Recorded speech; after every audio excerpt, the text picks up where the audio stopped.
What up, y'all? Just gonna share a couple plays. Was up all night working on either NBA, looked up some tennis too.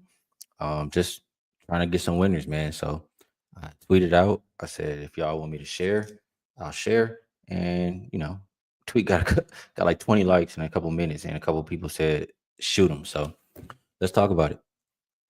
We'll do tennis first, and we'll talk a little bit NBA.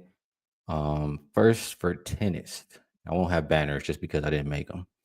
We're gonna look at Message to win the first set minus 115. We're gonna look at Message to win the match at even money. And Fields, I mean, he's the better player.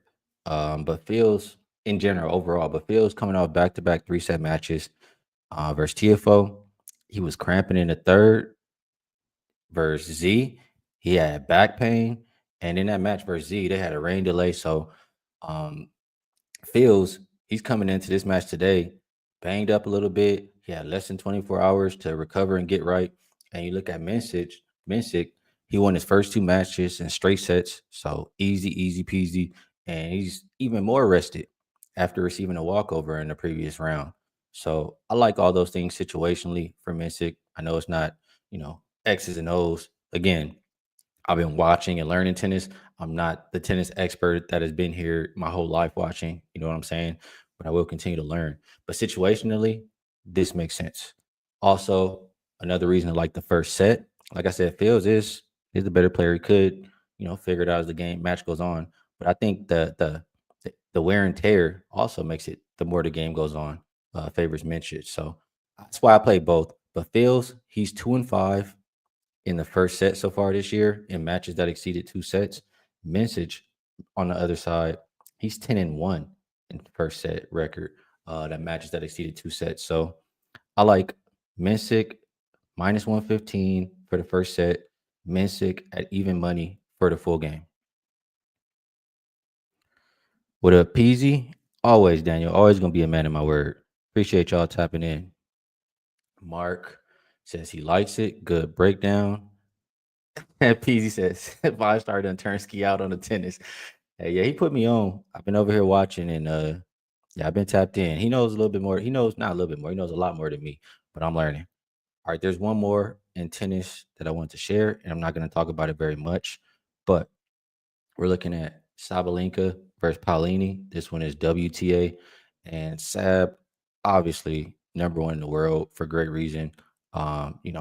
She can beat pretty much everybody 2-0. She's dominated this matchup. She's won, I believe, 4 out of the 5 times that they've played. Um, and as strong, Paulini, she's another player who's strong in the first set, but as strong as she is in the first set, I don't think she's won one versus Sab. Also, out of those 5 games, she's only won one, but she still plays her tough. I mean, she's lost 4 of the 5 games, but she's covered the plus 5.5 games in all five. So I think it's a situation the way she's been playing lately. She could definitely push her for the first set. Um, maybe again, this is big plus money. Like for her to win a plus set, it's plus 260. Maybe she has a chance to win the first set. And then you really be in good shape. But yeah, plus 5.5 games is cashed every single time Paulina's plays Sab. So I'll bank on it to cash again today. Take another quick look. Appreciate you, Jam Rock Kicks. Life in Vegas. If you just tapped in, rewind. I gave three. I gave 3 bets, two in the same match, and another one. 2 ATP, 1 WTA. So that's what I like there. Um, yeah, yeah, she's been amazing. That upset yesterday, man, she's had a couple upsets in a row. I'm paying attention to her too. So I didn't bet her. I'm not that confident in it today, but I'll root for her. I'll say that. And thank you, Glenn. I'll continue to try to learn tennis and see if we can make that a part of how do I say? I want to say resume, but that's not the right word. Just a part of the sports that I can handicap. All right, let's talk a little bit of NBA. And I, one, I can't give everything in NBA because you guys know I'm with Wager Talk, and it's not fair for the people who pay for all of my stuff. But I can share some. And again, I'll talk about all of the games with Babano, Wham, and Dutch. Or I'm sorry, I'm not on with them. I'll talk about all the games with Kyle and Chris on Kyle's channel. But one I will share to start off. Um, and I'm gonna share the line did move, and we'll talk about it. So we'll look at the Lakers and the Bulls game. So I'll start with the query. And again, this line moved from 239. Right now we're looking at 234 and a half. Query says, dating back to 2008, road faves seeking same season revenge for a 30 plus point loss are 91 to the under. That is 90%. And that makes sense. When you get embarrassed like that, the way that the Lakers did, what they lose 146 to 115, a 30-point ass whooping, it's going to get your attention. So after giving up the most points all season on Saturday, they asked Coach JJ Redick what stood out most tonight. And first thing out his mouth, he said defense. Then later he said the word we keep using is edge. You got to play with an edge. I told them this just now, and I don't think this is a secret, so I'm comfortable sharing this. But our success this season since January has been based on our defensive disposition and our ability to defend as a team and our individual pride on the ball and our individual pride in doing your job and whatever it may require. That's going to determine our success for the next 3 weeks. And that's going to determine our success if we're able to secure a postseason berth. Then you listen to LeBron after last night versus the Pacers. They asked him about the team needing the defense and rebounding based on the makeup of the team. And he says, it's what's needed for our team right now. I know I can score the ball, but until we continue to find our rhythm defensively, or I'm sorry, until we continue to find our rhythm offensively, the defensive side is the most important for our ball club. In order for us to win, we got to defend. It starts with me. It starts with my voice. And that last part, 1000% true in my mind. When you lead the team will follow. And we've seen everybody become inspired by the 40-year-old LeBron out there playing defense like we haven't seen in a very long time. So later in the interview, he continued to say the same things. We got to do a better job of defending, not letting them score so fast in the shot clock, et cetera, et cetera. You look at the Bulls.